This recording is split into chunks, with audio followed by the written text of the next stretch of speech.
Hello guys, स्वागत है आपका मेरे इस YouTube चैनल पे।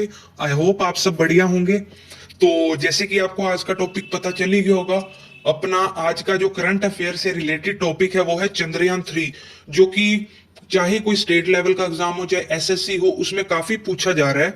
तो आज जितने भी इंपॉर्टेंट पॉइंट है चंद्रयान 3 से रिलेटेड, या कुछ थोड़े बहुत पॉइंट चंद्रयान 2 और 1 के बारे में भी है, वो भी आज हम डिस्कस करेंगे। तो नोटबुक के साथ तैयार हो जाइए, हम शुरू कर रहे हैं आज का टॉपिक अपना चंद्रयान 3 का।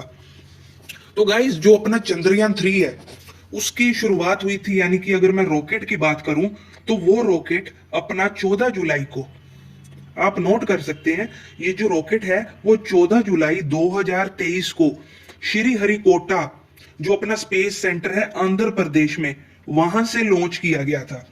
ये डेट काफी ज्यादा इंपॉर्टेंट है अपने लिए कि जो अपना चंद्रयान 3 है वो 14 जुलाई 2023 को आंध्र प्रदेश के श्रीहरिकोटा से सतीश धवन स्पेस एजेंसी से लॉन्च किया गया था। उसके बाद में इंपॉर्टेंट क्वेश्चन पूछा जाता है कि भाई इसका बजट कितना था। तो इसका बजट था अपना 615 करोड़ रुपीस। ये भी आप याद रख सकते हैं, इसका जो टोटल बजट था वो अपने पास था 615 करोड़ रुपए। आई होप आपको समझ आ रहा होगा और आप नोट कर रहे होंगे। अब हम अगर आगे चले तो आगे बात करें इसके साथ क्या क्या चीजें गई थी। अगर आप चंद्रयान 2 की बात करें तो हमें पता है उसके साथ 3 चीजें गई थी। एक अपना ऑर्बिटर था। ऑर्बिटर क्या होता है? ऑर्बिटर होता है जो चंद्रमा के आसपास चक्कर लगाता है आसमान में, और प्लस इसके साथ एक लैंडर गया था और इसके साथ ही एक रोवर गया था। जो रोवर था वो लैंडर के अंदर था, वो अंदर से फिर बाहर आया। एक मतलब 6 टायरों वाला एक, आप कह सकते हो छोटी कार के इक्वल था ये।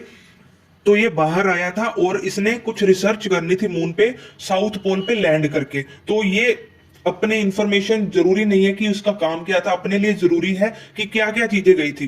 तो ये तो था अपने चंद्रयान 2 का। अगर हम चंद्रयान 3 की बात करें, बिकॉज हम जानते हैं कि जो हमारा चंद्रयान 2 है वो फेल हो गया था, उसका जो लैंडर और रोवर है वो क्रैश लैंड कर गए थे, और जो हमारा ऑर्बिटर था वो बिल्कुल सेफ था, जिस कारण से चंद्रयान 3 में ऑर्बिटर को नहीं भेजा गया। तो अगर हम चंद्रयान 2 के कंपोनेंट्स की बात करें तो 2 कंपोनेंट थे। एक तो था अपना लैंडर, एक था अपना रोवर। इनके नाम पूछ लिए जाते। अगर हम लैंडर की बात करें तो इसका नाम था जी विक्रम, इसका नाम था विक्रम। अगर हम रोवर की बात करें तो रोवर का नाम था प्रज्ञान। ये काफी इंपॉर्टेंट बातें हैं और पेपर में सीधी सीधी पूछी जाती हैं, तो आप इन्हें नोट कर सकते हो कि एक तो था हमारा लैंडर जिसका नाम था विक्रम, एक था हमारा रोवर जिसका नाम था जी प्रज्ञान। अगर हम आगे चले तो आगे पेपर में यह पूछा जाता है इसके टोटल कितने इंजन्स थे। तो भाई चंद्रयान 3 में टोटल 4 इंजन्स थे। टोटल अपने पास 4 इंजन्स थे। अगर पूछ लिया जाए कौन से इंजन थे, अगर पूछ लिया जाए कौन से इंजन थे, तो हम कहेंगे जी ये CE-20 इंजन थे। सीई का मतलब है अपने पास क्रायोजेनिक इंजन। अब आपको ज्यादा डीप में नहीं जाना है, सीई का मतलब समझा रहा हूं। इसका मतलब होता है अपने पास क्रायोजेनिक इंजन और साथ में अपन ने 20 लगा देना है। अगर आसानी से याद करना चाहते हो आप ऐसे रखें, बिकॉज आगे जाके हमें रॉकेट का नाम भी याद करना होगा कि किस रॉकेट से इसे लॉन्च किया गया था। तो उस रॉकेट का नाम था, जस्ट 2 सेकेंड, तो हमारे पास उस रॉकेट का नाम था LVM-30। ये हमारे पास रॉकेट का नाम था। आप इतना याद रखें, जब भी हमारे पास सीई आता है तो इसमें 2 लेटर्स है तो 20 आ जाएगा।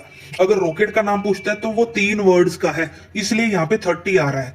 आप ऐसे आसानी से याद रख सकते हो। अगर हम इंजन की बात करें तो इसमें क्रायोजेनिक 20 इंजन यूज हुआ है। टोटल इंजन अपने पास 4 हैं। अगर मैं रॉकेट की बात करूं तो रॉकेट अपने पास था LVM-30, जिसे बाहुबली रॉकेट भी कहा जाता है। यह भी एग्जाम में पूछा जा सकता है। इसे बाहुबली रॉकेट भी कहा जा सकता है, मतलब कहा जाता है, कहा जा सकता है नहीं, कहा जाता है। अगर हम और आगे चले और आगे डिस्कस करें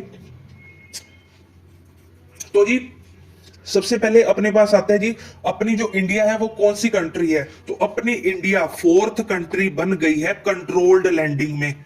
कंट्रोल्ड लैंडिंग ऑन मून। इससे पहले अपने पास यूएसए है, यूएसएसआर है और अपने पास चाइना है, जिन्होंने पहले ये लैंडिंग करवा चुके हैं। और एक मैं और इंपॉर्टेंट आपको फैक्ट बताना चाहता हूं जो पेपर में पूछा जा सकता है, कि जब अपन ने इसे लॉन्च किया था, इससे लॉन्च करने के यानी कि 14 जुलाई से एक हफ्ता पहले जो रशिया का है, रशिया जैसे अपनी स्पेस एजेंसी इसरो है, वैसे ही रशिया की स्पेस एजेंसी है रोसकोसमोस। रोसकोसमोस इसने एक हफ्ता पहले ही अपना रॉकेट उड़ाया जिसका नाम था लूना 25। रशिया चाहता था कि वो पहली कंट्री बने जो कि साउथ पोल पे चंद्रमा के लैंडिंग करे, बट उनका जो ये रॉकेट है ये फेल हो गया था और अपने रॉकेट ने कंट्रोल लैंडिंग करके अपनी पहली कंट्री बन गई जिसने साउथ पोल पे कोई अपना रोवर या कोई साइंटिफिक इंस्ट्रूमेंट को लैंड करवाया है। तो ये अपने लिए काफी वैसे गर्व की बात थी। अगर हम आगे चलें तो रॉकेट का पूछ लिया जाता है कितनी स्टेजेस थी, तो आप सभी जानते ही हो ये हमारे पास है रॉकेट। तो इसकी टोटल जो अपने रॉकेट की टोटल 3 स्टेजेस थी। पेपर में सीधा पूछा जा सकता है, आप डीपली नहीं जाएंगे कि टोटल स्टेजेस क्या थी, टोटल 3 स्टेजेस थी इसकी। अगर हम आगे बात करें मॉड्यूल्स की, तो मॉड्यूल्स और स्टेजेस एक ही बात होती हैं, तो ये अपने पास 3 आ जाएगा। अगर वेट की बात कर ली जाए तो वेट भी इस 3 से ही आप निकाल सकते हो कि भाई 3900 केजी था इसका वेट। ये भी बात आप नोट कर सकते हो। उसके बाद में अगर इंपॉर्टेंट बात आती है तो ये जो अपना लैंडर था या रोवर था वो कितने दिन के ऑपरेशन के लिए गया था। अगर हम अर्थ की बात करें तो वो 14 अर्थ डे के लिए गया था। अगर हम मून की बात करें तो वो 1 लूनार डे के लिए गया था। बिकॉज हम सभी जानते हैं अपनी पृथ्वी के 14 दिन चंद्रमा के 1 दिन के बराबर होते हैं। तो आपको एग्जामिनर कंफ्यूज भी कर सकता है, बट आपने कंफ्यूज नहीं होना। जो अपना लैंडर है या विक्रम है, चाहे आप मान सकते हो अपना पूरा मिशन है जो चंद्रयान 3, वो या तो 14 अर्थ के डेज के हिसाब से था या 1 लूनार डे के हिसाब से था। अगर हम थोड़ा आगे चले तो इसकी थीम पूछ ली जाती है कि भाई चंद्रयान 3 की थीम क्या थी। ये एसएससी में पूछी गई है। तो इसकी जो थीम थी वो थी अपना जी science of the moon. Science of the moon, ये भी चीज आप नोट कर सकते हैं। उसके बाद में कुछ नॉर्मल इंफॉर्मेशन, जैसे कि इसरो है अपना, उसकी स्थापना कब हुई। तो इसरो की स्थापना हुई थी अपनी 1969 में। इसके अलावा आपने कुछ नहीं याद रखना। विक्रम साराभाई इसके पहले हेड बने थे, इसलिए अब वो एजेंसी भी विक्रम साराभाई के नाम से जानी जाती है, श्रीहरिकोटा में, जहां से रॉकेट्स लॉन्च किए जाते हैं। अगर हम डायरेक्टर की बात करें, जो कि सतीश धवन स्पेस एजेंसी के डायरेक्टर की बात करें, जिन्होंने ये सारा ऑपरेशन डायरेक्ट किया है, तो उनका नाम है जी ए राजराजन। ए राजराजन। अगर एग्जामिनर को ज्यादा डीप जाना हुआ तो यहां तक जा सकता है कि भाई इसरो के जो सतीश धवन स्पेस एजेंसी के जो हेड हैं, जो डायरेक्टर है, वो कौन है, तो वो है अपने पास ए राजराजन। आप इसे याद कर सकते हो। तो ये था आज अपने पास चंद्रयान 3 के रिलेटेड जितने भी इंपॉर्टेंट क्वेश्चन बन सकते थे वो मैंने आज आपको करवा दिए हैं। अब मैं आपको थोड़ा एक्स्ट्रा ये बताना चाहूंगा कि कभी कभी कह दिया जाता है कि हम सभी जानते हैं सन और हम अर्थ की बात करें, यानी कि ये है हमारा सन और ये है हमारी अर्थ। अगर अर्थ इस पोजीशन पे हो तो वो सन से काफी दूर होती है, अगर अर्थ इस पोजीशन पे है तो ये काफी नजदीक रहती है। तो इन पॉइंट्स को क्या कहा जाता है। तो ये काफी आसान है और पेपर में पूछे जाने वाला क्वेश्चन है, तो आप इसे नोट डाउन कर सकते हैं। अगर अर्थ दूर वाली पोजीशन पे है तो हम उसे कहेंगे अपहीलियन। अपहीलियन। अगर वो पास वाली स्टेज में है तो हम उसे कहेंगे पेरिलियन। पेरिलियन, ये पेपर में आने वाला क्वेश्चन है। आप आसानी से ऐसे याद रख सकते हो, अगर पास है तो पी से पेरिलियन, अगर दूर है तो ए से अपहीलियन। ये बात हमने सन और अर्थ के बारे में की थी। एक क्वेश्चन बनता है कि अपनी ये अर्थ है और इसका जो मून है अपना चंद्रमा, उसमें भी यही चीज होती है कि चंद्रमा दूर भी होता है और चंद्रमा अर्थ के पास भी होता है। तो उसे क्या कहा जाता है। अगर चंद्रमा दूर है तो हम उसे कहेंगे अपोजी।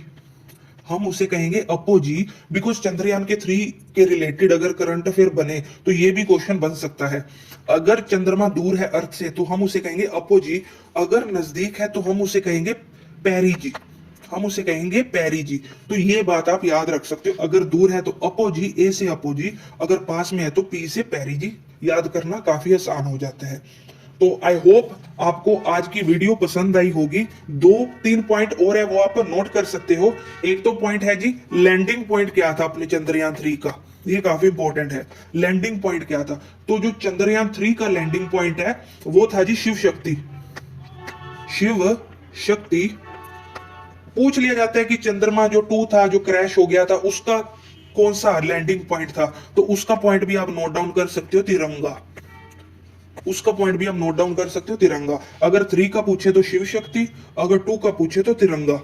और पूछ लिया जाता है कि अर्थ से मून की दूरी क्या है, तो जैसे मैंने आपको बताया कि कुछ टाइम ऐसे होते हैं जब अर्थ मून के पास, मून अर्थ के काफी पास होता है, कुछ टाइम दूर होता है, तो इससे जो दूरी है वो एवरेज में निकाली जाती है। जो डिस्टेंस है मून का अर्थ से वो एवरेज में निकाला जाता है, तो वो एवरेज बनती है अपने पास 3,84,400 किलोमीटर। आप इसे भी नोट कर सकते हो। तो होप करता हूं आपको आज की वीडियो पसंद आई होगी, आपने सब कुछ नोट डाउन कर लिया होगा। जल्दी मैं आपके लिए इन सभी करंट अफेयर्स के रिलेटेड एमसीक्यू भी लेके आऊंगा, ताकि आपकी जो रिवीजन है वो अच्छे तरीके से हो जाए। आई होप आपको आज की वीडियो पसंद आई होगी। अगर पसंद आई है तो आप चैनल को सब्सक्राइब कर सकते हो, वीडियो को लाइक कर सकते हो और ज्यादा से ज्यादा दोस्तों तक शेयर कर सकते हो। तब तक के लिए धन्यवाद।